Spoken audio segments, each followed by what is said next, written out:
Bom dia, boa tarde, boa noite, pessoal. Bem-vindos a mais uma aula de Química e a nossa aula de hoje vai ser sobre soluções e propriedades coligativas. Começando por soluções. Então, soluções, elas são misturas homogêneas formadas por dois ou mais substâncias.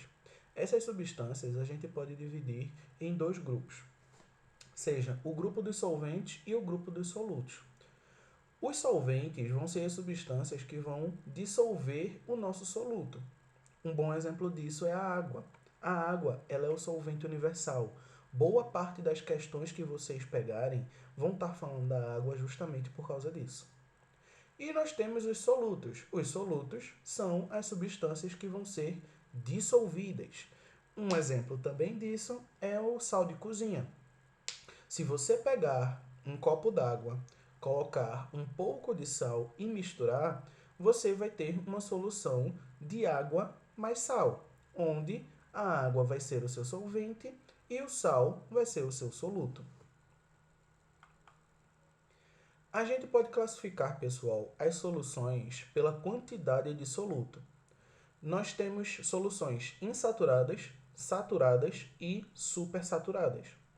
As soluções insaturadas acontecem quando a gente tem uma quantidade menor de soluto que o solvente consegue aguentar, que o solvente consegue dissolver. Então, se meu solvente ele aguenta que eu coloque 50 gramas de sal, mas eu coloco apenas 30 ou apenas 20 ou apenas 10, uma quantidade menor, ela vai ser uma solução insaturada. Sendo assim, eu posso ainda ir adicionando poucas quantidades de soluto até ela virar uma solução saturada, certo? Soluções saturadas são as soluções que elas já estão no máximo de soluto que o nosso solvente ele aguenta. Tanto que se a gente adicionar um pouquinho mais, por exemplo, se eu tenho um solvente que aguenta 50 gramas, eu coloquei os 50, ela virou uma solução saturada, certo? Porque está no máximo que eu aguento. Se eu colocar mais 2 gramas de sal, essa parte ele vai virar corpo de fundo. Ele vai precipitar. Se você tá com um copo d'água e vai colocando sal, esse sal vai começar a decantar. Você vai ver que ele vai começar a ficar assentado no fundo do copo, certo? E nós temos as soluções supersaturadas. Essas soluções supersaturadas, elas são incrivelmente instáveis. Por quê? Elas têm mais soluto do que a nossa solução aguenta. Voltando, meu solvente aguenta 50 gramas de soluto. Uma solução insaturada, por exemplo, está aqui no 30. Uma solução saturada está no 50. Uma supersaturada vai estar no 60, certo? Então, qualquer coisinha que você fizer, qualquer alteração na temperatura, qualquer alteração na pressão, um tapinha que você der no seu recipiente, vai tudo decantar. Os 10 gramas a mais vão tudo decantar, certo? Nós podemos classificar também, pessoal, pelo estado físico. Nós temos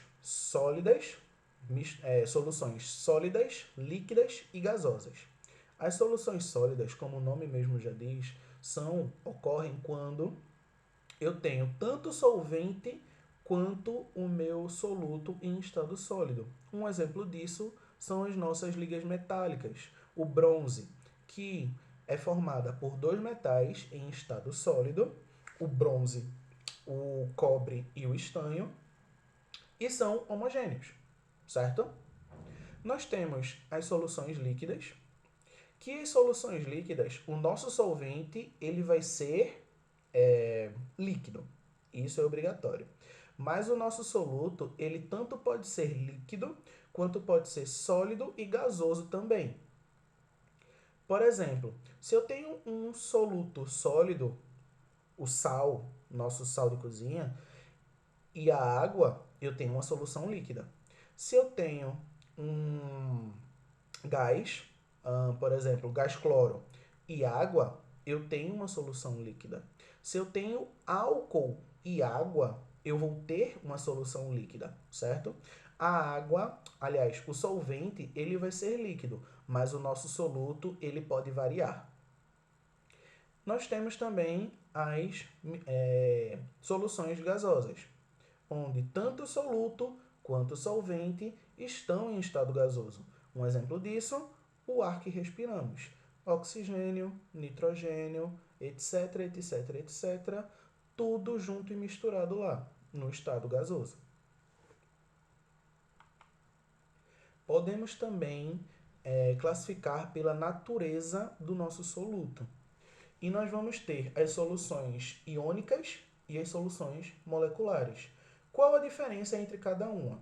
Então, quando a gente tem uma solução iônica, quando as partículas que estão flutuando, nadando no nosso solvente, eles são íons.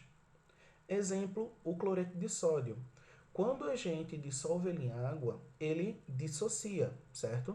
Ele vai se separar, ele vai se quebrar em íons de cloreto e íons de sódio. Então, o que vai estar correndo ali não vai ser o NaCl completo, vão ser íons de cloreto e sódio. Então, a gente tem uma solução iônica. As soluções moleculares é quando as partículas que estão nadando ali vão ser moléculas. Exemplo disso, a glicose. Quando a gente coloca um pouco de glicose dentro da água, ela não vai se dissociar que nem o cloreto de sódio. Vão continuar as moléculas de glicose lá, certo? Então, se eu tenho íons, eu tenho uma solução iônica.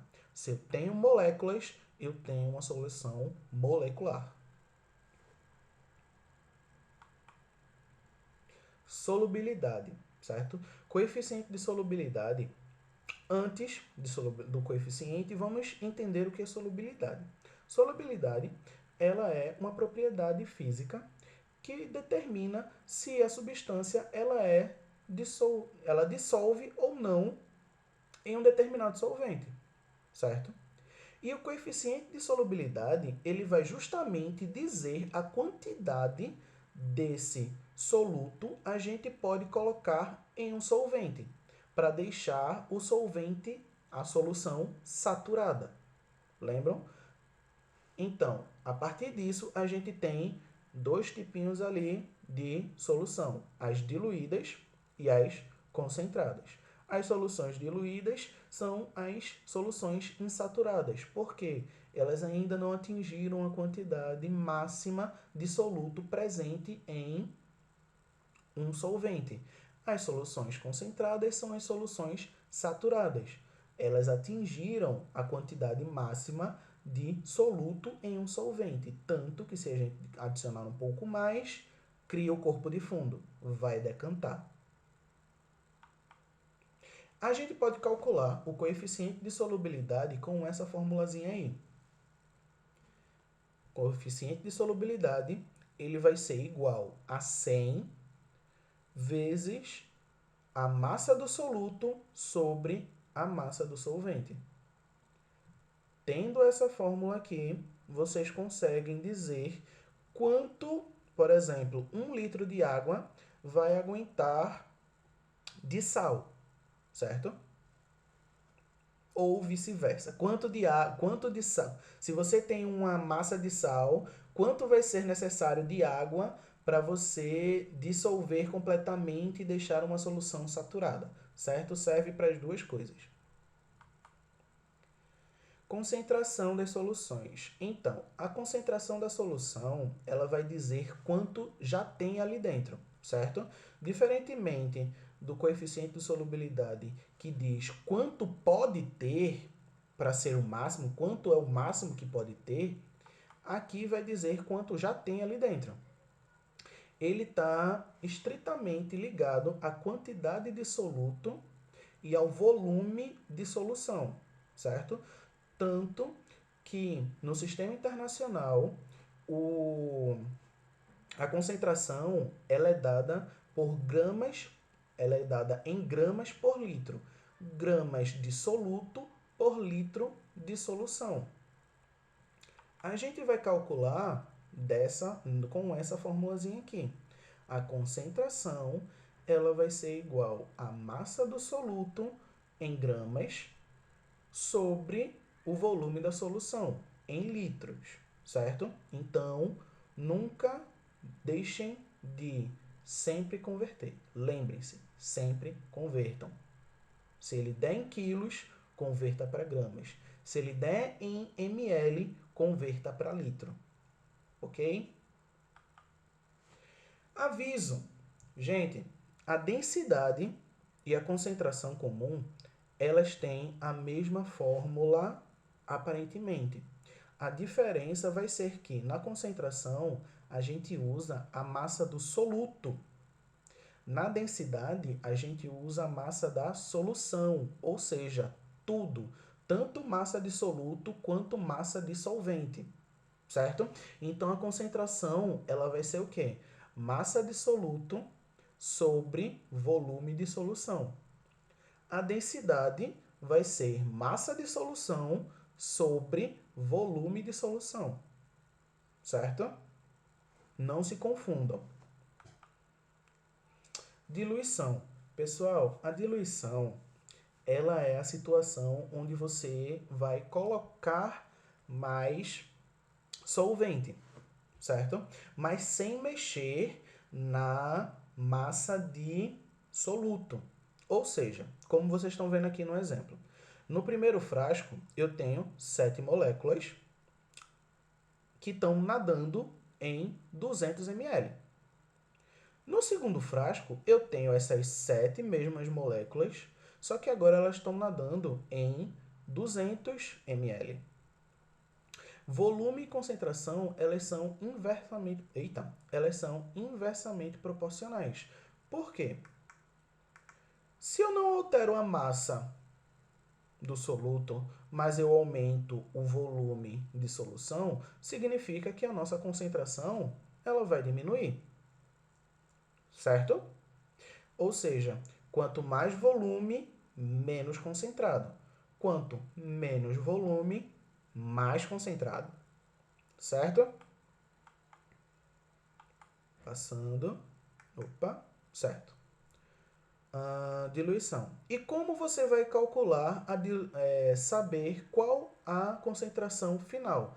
Você precisa prestar atenção no que está sendo dado na questão.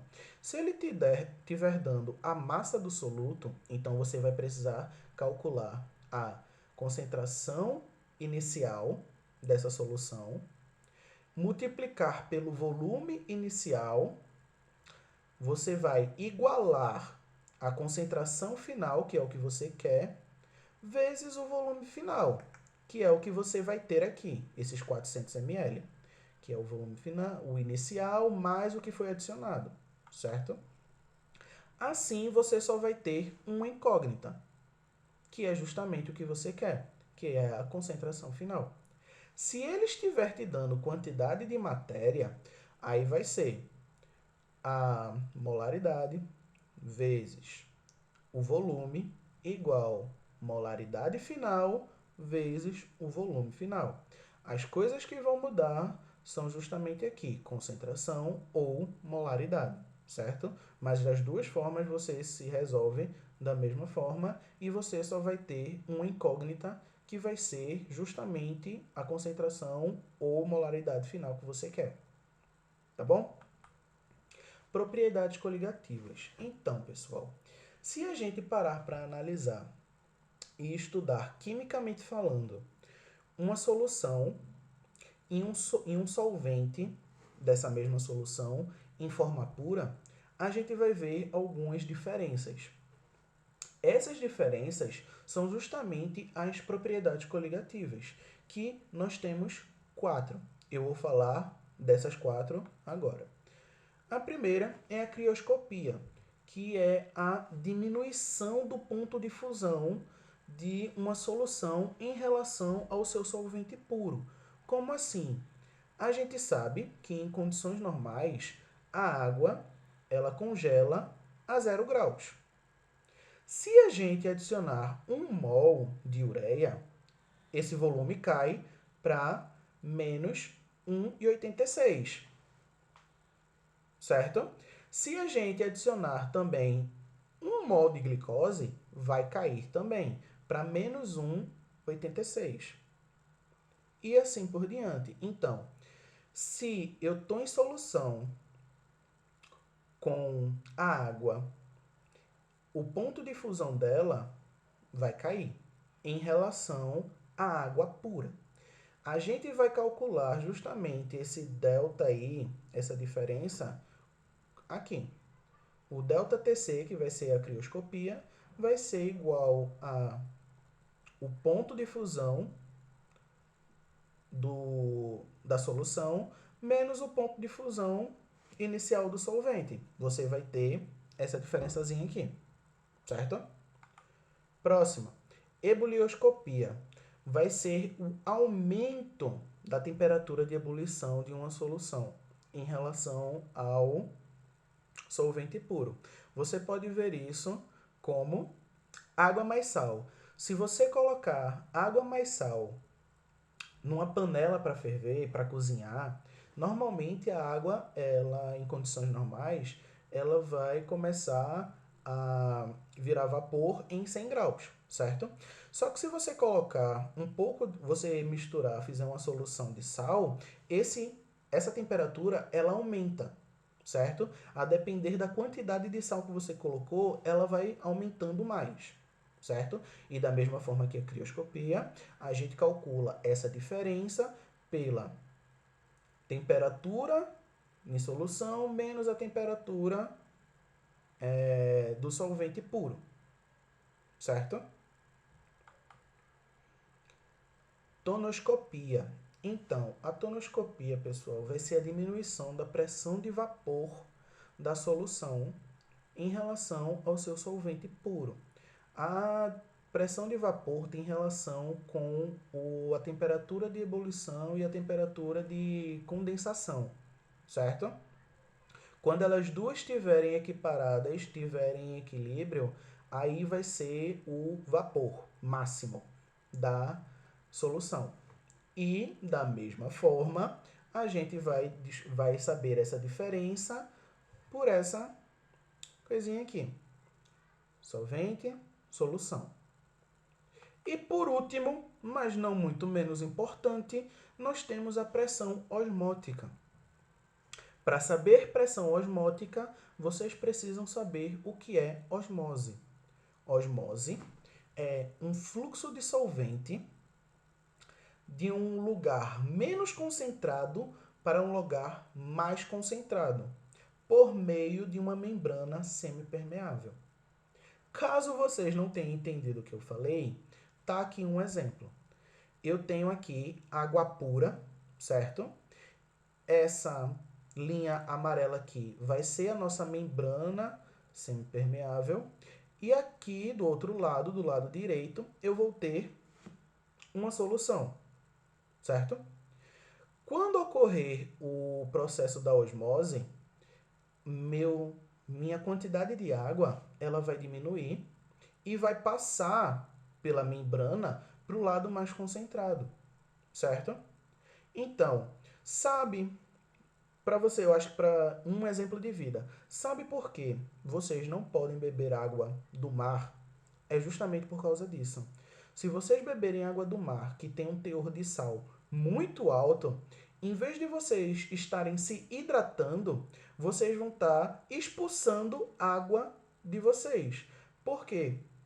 Ao invés da água do mar entrar no seu corpo, vamos dizer assim, ela vai estar puxando água de dentro do seu corpo para ela mesma, para ela ficar mais diluída.